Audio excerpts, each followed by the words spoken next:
and today we're going to be talking about the deadlift, why it's important, and how it progress and regress an athlete through that's struggling or advancing in this movement. So before we get started, I just want to take a quick note on why we should be doing the deadlift in the first place. It's a major posterior chain activation exercise. It's going to hit everything from your lats to the entirety of your back, your extensors, and the posterior side of your legs, so your glutes, your hamstrings, and even your calves. So it's a major vital exercise that I would include in any exercise routine, especially for strength athletes. So we're going to go ahead and start with a standard barbell deadlift off the floor. Got my demonstrator here, Crystal. Some cues we're going to be looking for is a flat back, the barbell dragging against the body. Go ahead. And cues that I like to tell my athletes, because they're not really going to understand flat back all that well from the beginning, is a nice big chest. So a nice big chest at the bottom, you should finish with a nice big chest at the top. It's usually how it goes. Slight bend in the knees, and a nice flat back are your major takeaways. There's a plethora of cues with the deadlift that you would find with any compound. And those are your major takeaways. So a regression to this would be a rack pull. Go ahead and set that up.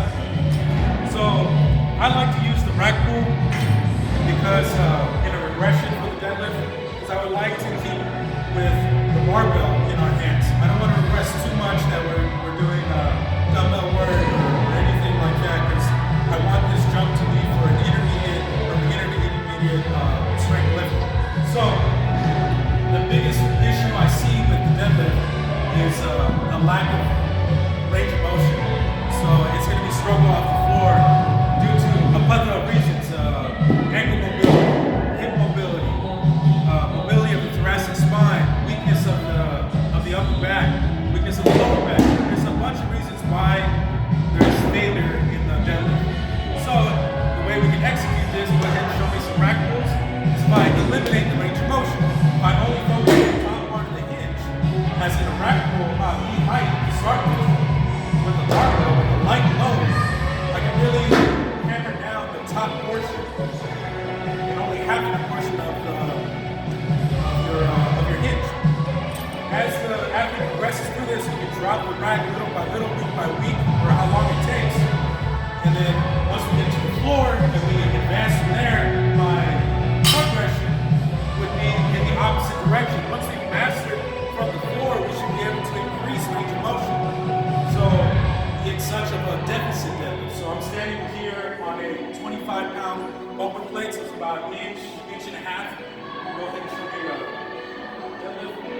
Same exact cues, flat back, barbell dragging against your body.